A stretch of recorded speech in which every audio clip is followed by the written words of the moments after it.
ሀኒ እንግዲህ ወደ ቤት እንድትመለስ አድርጓታል ማለት ነው። የማርኮ አባት ማርኮ እንግዲህ በግዴታ አስገድዶ ሉሊትን አንጣ ቢባል እንግዲህ ፍቅረኛ ናት ተጋጭተን ነውና ይዣት የመጣሁት ብሎ እንግዲህ በግዴታ አስገድዶ ወስዶ አግቷት ነበረ። ግን በስተመጨረሻ እንግዲህ ያው አባቷ ከዛ ቤት እንዳስወጣት ታዛለች ማለት ነው። እንግዲህ ሉሊት ያው እህት ያለችበትን ቦታ ውሰጂ ብሎ እንግዲህ ቃል ትወስጂኛለሽ ብሏት እንግዲህ እሺ ብላ ተስማምታ ከዛ እንግዲህ አውቃ አይ በራሴ ላይማ ክርቢት አልጭርም፣ ይሄ ነገር ዞሮ ዞሮ ወደ እኔው ሊመጣ ነው። ስለዚህ እነሱ አየኝ ማለት እኔ ተያዝኩ ማለት ነው እና ቦታ ቀይሬ ልውሰደው ትልና ጅሪት እንግዲህ ያልሆነ ቦታ ሌላ ሰፈር ወስዳ እንግዲህ ይሄ ነው በዚህ ሂደህ ጠይቅ ተፈለክ ብላ እንግዲህ አውቃ ቃልን እንግዲህ በጣም ነው ያበሳጨችው ያናደደችው ማለት ነው። ምክንያቱም እሱ እንዳትያዝ ብሎ ሰፈር ቀይሪ ብሎ እንግዲህ ቤቱ ወስዶ አስቀምጠዋል። ከምትያዥ እኛ ጋር ጸባይሽን አስተካክለሽ ተቀመጭ ብሎ እንግዲህ ከእህቱንም መክሮ ከእህቱ ጋር ተስማምታ እንድትቀመጥ አድርጓት ሲያበቃ እሷ ግን አውቃ ራስ ወዳድ ስለሆነ የምትወደው ራሷን ብቻ ስለሆነ እንግዲህ ቃልን አናደዋለች ማለት ነው። ቃል እንግዲህ በጸባይ በግዴታ እንግዲህ መታገስ አለብኝ ለእህቴ ሲል ብሎ እንግዲህ ማርኮ እንግዲህ በጣም ሞላቀቅ እንግዲህ ያው እዛ እነዚህ ግቢ ተገትሮ ነበር እና እየጠበቃቸው እንዳትወጡ ብሎ አዞ ነበር ቃል። ከዛ እንግዲህ አውቆ የሆነ የጭነት መኪና መጥቶ እሱ ከሱ ጎን እንግዲህ ተደብቆ ቃል እየተከታተለው መሆኑን ስላወቀ ከዛ በኋላ እንግዲህ ያው ተደብቆት ቃል በጣም ነበር የተበሳጨው። አሁን የት ሄደ? እዚህ አልነበር ያለው እየተከታተልኩት፣ ይሄ ሰላቢ ወደ የት ተሰለበ ብሎ በጣም ተነደው ነበር። እንግዲህ ቃል ሜርሲ እንግዲህ በገዛ እጇ ወጥመድ ውስጥ ልትገባ ነው። ሁን ብላ እንግዲህ ሱሬን ከቤት ለማባረር እንግዲህ ሀብል ሰርቆኛል ብላ ራሷ ሀብሉን ልብስ ውስጥ አስቀምጣ እሱ ደግሞ ያው ይህን ስትነግረው እንግዲህ ሂዶ አንስቶት ነበርና አጋጣሚ ሀብሉን ውንጭ ፈትሽ ብሎ እንግዲህ ልብሱን ሰጥቷቸው ነበርና አልተገኘም። ከዛ እንግዲህ ገንዬ ያው ምናልባት ዳግብ አንስቶት እንደው ብላ ስትጠይቀው እንግዲህ ሜርሲ ደግሞ በር ላይ ሆና እያዳመጠኝ ስለነበር አንተ ነህ ለካ ሀብሌን የሰረቀው እከስሃለሁ ብላ እንግዲህ ወደ ዳግም ደግሞ ዙራለች። በገዛ እጇ እንግዲህ ወጥመድ ውስጥ ገባኝ ማለት ነው። በማይመለከታት ነገር እንግዲህ ጣልቃ እየገባኝ በቃ ለምን ወንዶቹ ፂን ይወዷታል? እኔ እዚህ እያለሁኝ እንዴት አንዲት ነፍሰ ጡር ሴት ይወዷታል? እንዴት ቆይ ይሄን ያክል በዙሪያችሁ የአይናችሁን ግለጡ እያለች እንግዲህ በግዴታ እኔን ውደዱ ብላ እንግዲህ የጓደኛ ምቀኛ እንግዲህ ከጎንሽ አለሁ ሀብሽሪ አይዞሽ እያለቻት ከርማ ዛሬ እንግዲህ በቃ ሱሬም ወደ ያው ለምን እዛ ቤት እንደመጣ ሙሉ በሙሉ ባታቅም ግን ደግሞ ያው ትንሽ ትንሽ ሚስጥር ነግሯታል። እንዳትናገሪ ብሎ ቃል አስገብቶ ነግሯት ሲያበቃ ያው ሴን ሀብታም እንደሆነም ያው ሉሊትን ሲያሳክም አይተዋለይ። ከዛ እንግዲህ እሱም ያው ስለዚህ መጥፎ ነገር ስታወራ በቃ በጣም ስለሚናደድና ያው መጥፎ ነገር ስለሚናገራት እንደገና ቃልም ደግሞ ያው ፂን ስለዚህ እንድትናገር ወይም ደግሞ በቃ ስለዚህ መጥፎ ነገር እንድታወራ ስለማይፈልግ ሁለቱንም ስታያቸው ሚዛን ላይ በቃ እሷን እንደሚወዷት ስታይ እንግዲህ ሁን ብላ እንግዲህ ቃልንም ወደ መጥ ያላደረገውን አድርጓል እያለች እንግዲህ አሰቢበት እያለች ሱሬንም እንግዲህ አሁን ሁል ብላ ደግሞ እንግዲህ ሰርቆኛል ሀብል ብላ ልታጣላው ነው። እንግዲህ ቃልን ምን ብትለው ነው ወደ መጨረሻው ክፍል አይታችሁ ከሆነ እዚህ ቤት ተቀናቃይ መጥቶልሃል፣ ስለዚህ ጠንቀቅ በል እመነኝ፣ ይሄ ዘበኛ አይደለም እና ፂን ስለሚያፈቅራት እና ስለሚወዳት ነው እዚህ ቤት የገባው ብላ እንግዲህ ጥርጣሬ ውስጥ ገብቶ እንዲጣሉ እንግዲህ እና እንዲጣሉ አድርጋለች። በእርግጥ ይህ እንኳ ትክክል ብትሆንም ግን ደግሞ ያው ሚስጥር ብሎ ነግሯን ነበር። ያው ሚስጥሯን አፍርሳለች ማለት ነው። እንግዲህ ቃሏን አላከበረችም። ያው ገደላት አለቅሽም ብሏታል። አሰላሙ አለይኩም ወራህመቱላሂ ወበረካቱ። ውድና የተከበራችሁ የተወደዳችሁ የኑራ ቤተሰብ ሰላም ሰላም ብያለሁ። ሰላማችሁ ይብዛ በያላችሁበት። ለዚህ ቻናል አዲስ የሆናችሁ ሰብስክራይብ፣ ላይክ፣ ሼር አድርጉ። እንኳን ደህና መጣችሁ ብያለሁ ቤተሰቦቼ። እንግዲህ ዛሬ ደግሞ ይዤላችሁ የመጣሁት ሐረግ ድራማን ነው። ሐረግ ድራማ እንግዲህ ያው መስቀልቅሉ እንደወጣ ነው። ሀኔ እንግዲህ ታግታለች። ሀኔን እንግዲህ በፍቃደኝነት ሳይሆን አስገድዶ እንግዲህ በግዴታ መጠለፍ አለብሽ አንቺ የኔና የኔ ሚስት መሆን ነው ያለብሽ ብሎ እንግዲህ ያው ወስዷት ነበረ። እንግዲህ አባቱ ያው ክፍል ሁና እያለቀሰች እየጮኸች ነው ያለችው።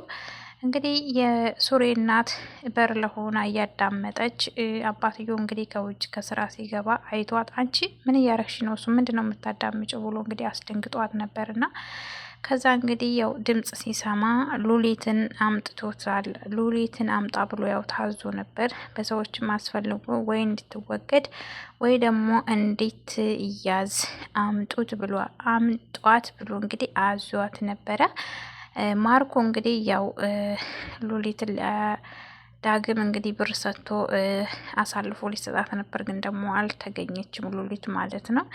ከዛ እንግዲህ እየተጠባበቀ ነበር። አጋጣሚው ሉሊትን ያው ሊያይ ሲሄድ አጋጣሚ ሀኒን ሲያገኛት እንግዲህ ተሸክሞ እንግዲህ ያው በግዴታ ጠልፎ ወደ ቤት ወስዶ ዘግቶባት ነበርና ያንን ደግሞ የሱሬ እናት አይታ ነበርና አባትየው እንግዲህ ጀግና የኔ ልጅ ጎበዝ፣ አንተ እኮ ጀግና ነህ፣ ምን ነው እንዳንተ አይነት ጀግና እያለ እንግዲህ በጣም በተደጋጋሚ ደውሎ እያሞጋገሰ የኔ ጀግና አኮራኸኝ፣ ዛሬ በጣም ነው ያኮራኸኝ እያለ እንግዲህ አባትየው በጣም ተደንቆ እሱ ጉዱን አላየም። ከዛ እንግዲህ ናቶሎ ፈልግሃለሁ፣ አሁን ናቶሎ የኔ ጀግና ና፣ ድሮም አንተ እንደምታኮራኝ እያለ እንግዲህ ሲያሞጋግስ ማርኮን እንግዲህ መጥቶ ኧረ አባቢ ምንድን ነው ዛሬ በጣም አሞገስከኝ እኮ። ቆይ ምንድን ነው ጭራሽ ሲመጣ እኮ ከመቀመጫው ተነስቶ ነበር እንግዲህ ያው ሰላም ራሱ ያቀረበለት ሰላምታ። ኧረ አባቢ ምንድን ነው ዛሬ እኮ በጣም አሞጋገስከኝ። ቆይ ምንድን ነው የሰራውን ይሄን ያክል ምን አድርጌ ነው ሲለው፣ እንዴ ተዝ በላይ የኔ ልጅ አኮራኸኝ ዛሬ እያለ እንግዲህ ምንድን ነው አባቢ ቆይ ምንድን አድርጌ ነው ይሄን ያክል እንደ አባቢ ዛሬ ደግሞ በጣም ለየት አለብኝ እኮ እያለ አመጣሃት አይደለችን ሰላቢ ሴትዮ አመጣሃት ይችን ተንከሴስ እያለ እንግዲህ ማንን ነው አባቢ ከዚህ በላይ ምን ልታኮራኝ ይገባል? የኔ ልጅ አኮራሃኝ እኮ እያለ ቆይ ሉሊትን አይደለም እንደ ያመጣሃት ሲለው የት አለች ሉሊት አገኘሃት እንዴ ብሎ እንግዲህ አቶ ማርኮን ጉዱ ፍለት እና ታዲያ እዛ ክፍል የምትጮኸው ማናት ምናምን ሲለው እኮ ፍቅረኛ አይናት አባቢ ሉሊት አይደለችም ፍቅረኛ ጋር ተጋይተን ነበርና ያው ፍቅረኛ እንዳለ ታውቃለህ፣ ግን ተጋይተን ነበርና ያው እዛ አምጥቻን ነው ምናምን ብሎ ሲለው አቶ መስፍን እንግዲህ ቦግ ነው ያሉት። ተናደደ። በሊዘህ ይች ልጅ ውጣ ተብሎ እንግዲህ ተናዶ እሱ ሉሊትን ያመጣት የያዘላት መስሎ፣ ምክንያቱም ብዙ መረጃ ስለያዘች ሉሊት ያው እንድትጠፋ አልፈለገም ማለት ነው። እና እንግዲህ በጣም የተናደደው የማርኮ አባት ማለት ነው። እናቲቱንም እንግዲህ ተገላምጦ ሰድቦ ነበር ልጅቷን ያው ለምን እንደዛ አድረክ ብለው እናቲቱን ራሱ እንትን ብሏን ነበር እና ከዛ እንግዲህ ያው በሩን ከፈተላትና ሳሎን ቁጭ በይ ተብላለች። እንግዲህ ቃል እንግዲህ ያው በጣም ተናዷል። በጣም ነው የተናደደው። አንደኛ እየተከታተለው በነበረበት ሰዓት በዛ ላይ ቤት ተቀጣጥረው የሆነ ስራ አለብኝ ያንን ስራ ሰርቼ ስጨርስ እንገናኛለን ተብሎ ተቀጣጥረው ነው። በአጋጣሚ ወደ እነዚህ ጋር ሲሄድ ነው እሱ በር ላይ የተገናኙት እና እንግዲህ የተከታተልከው ራቅ ብለህ ጠብቀኝ፣ ይሄን ልጨርስና የሆነም አድርገዋለኝ እንገናኛለን ብሎት እንግዲህ ማርኮ እዛ በር ላይ ተገትሮ ሲያየው የሆነ ነገር ሊያደርግ እንደሆነ ስለገመተ ቃል እየተከታተለው ባለበት ሰዓት የሆነ መኪና መጥቶ እንግዲህ ከመኪናው በኋላ ገብቶ ጠፋበት ማለት ነው። እና እንግዲህ በጣም ነው የተናደደው። ብቻውን ሁሉ ነበር እንግዲህ ማውራት የጀመረው ማለት ነው ማርኮ በጣም ነበር እንግዲህ ይሄ ፋራ በሱ ቤት አሁን ያየሁት መስሎታል እየተከታተለኝ እኮ ነበር ብሎ እንግዲህ ያው ማርኮም እንግዲህ እንትን አላለም። ግን በዛን ሰዓት በርቆርቁሮ ቢሆን ያው ሱሬና ማርኮ ይገናኙ ነበረ። እንግዲህ ሱሬን ሁን ብላ ይች ሜርሲ ልታባረረው ነው። እሱ እዛ ቤት እያለው ያው ለዚህ ብሎ ነው ወይን እውነቱን እንግዲህ ያልተናገረም እስካሁን ድረስ። በቀድ የሆነ ሰዓት ሊነግራት ነበር፣ እሷ ፈቃደኛ ለመስማት አልሆነችም። የእውነቱን ተናግሬ ልረፍ ነበረ። ያው እንደ እናቱ ስለነገራት እንግዲህ እናቱ ችግር የለውም የኔ ልጅ እኔ ሄጄ እንትን እላታለሁ ወደሃታል እንዴ እኔ ልጅ እያለች እንግዲህ ስትለዋር እናቴ ያው ብቻ ስታያት ያው ደስ ትልሻለች በቃ ሁሉን ነገሯ እያለ እንግዲህ ሲያሞጋግሳት ነበር። አንዱ አንተ ልጅ ወዳሃታል ይች ልጅ እንደው አታስበህ ምንም አታሳስረህም እያለች እንግዲህ እኔ ሽማግሌ ልካለሁ እኔ ልጅህን አንድ ላይ ሆናችሁ ልጃችሁን ታሳድጋላችሁ እያለች እንግዲህ እናት ወይኔ ሶሬና እናቱ መቼም በቃ እኔ እንጃ እናት ናት ማለት ነው። ከምር በቃ በሱሬ ማየት ይቻላል። እሱ እያመሸ እየመጣ እያመሸ እዛ ሲሆን ውሸት እየዋሸች ይገሉብኛል እያለች ይመታዋል እያለች በጣም በስቀቀን ውስጥ ሆና እንደው ስቅይት ብላ እሷን አደጋ ውስጥ ራሷን አደጋ ውስጥ ጥላ ያው ለሱሬ ለልጇ ነው የምታስበው ማለት ነው። አባቱ እንግዲህ እንደዛ እንትን እያለው እያሰቃየው መቶ ያልሆነ ነገር ሁሉ ነው እየዋሸች እንትን የምትለው የምታድነው እና ያው የሱሬ እና የእናቱ ፍቅር በጣም ነው የሚለዩት ማለት ነው። እናትና ልጅ የማርኮ ግን ለእናቱ ክብር የለውም ጭራሽ ምንም ባትወልደውም እናት ናት፣ ሊያከብራት ይገባ ነበረ። ብቻ ይደብራል። እና እንግዲህ ዳግምም ያው አንተ ነህ የሰረቀኝ ሀብሌን ወርቄን ስትለው እንግዲህ ሄደሽ ክሳሽ ሲጀመር ወርቅ ቢኖርሽ አንቺ እኛ ጋር መች ትቀመጭ ነበር? የለሽም ለራስሽ ዲህ አይደለሽ ወይ? ምን ትሰሪያለሽ እኛ ጋር ብሎ እንግዲህ ያው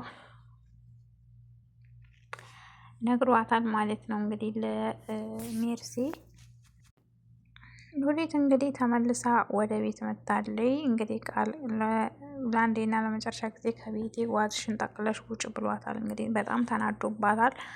ያው ይህንን ትናንት ቤት ስላላሳየችው እና ያው ጓዟን ጠቅልላ ሻንጣዋን ይዛ እንግዲህ ወደ ቤት መጣለች። ቤት መጣ እንግዲህ ያው መቼም ያው ሰላም ስለማትወድ ቤቱን ሁሉ እቃው እየነካኝ እንዴት እኔ ያለ መኖሬ ነው ወይ እንዴት ቤቱ ሁሉ እንደዚህ የቆሸሸው እያለች እንግዲህ ቤቱን እየነካ ያውቃ ይቺ ተንኮለኛ ማለት ነው። እና እንግዲህ እንደዛ እያለ ነበር ቤተሰብ። እንግዲህ ሉሊት በጣም ነው የድራማው ድምቀት ነች፣ ታስቃለች። ሜርሲ እንግዲህ ቃልን አውቃሁን ብላ ተጠንቀቅ፣ እዚህ ቤት ተቀናቃይ መጥቶልሃል ብላ እንግዲህ ጥርጣሬ ውስጥ እንዲገባ አድርገዋል ቤተሰብ። በቀጣይ ፓርት ምን ይፈጠራል የሚለውን አብረን እናያለን። ሰላም አለይኩም ወራህመቱላሂ ወበረካቱ። ላይክ፣ ሼር፣ ሰብስክራይብ አድርጉ። ባይ ባይ። ሰላም ደሩልኝ።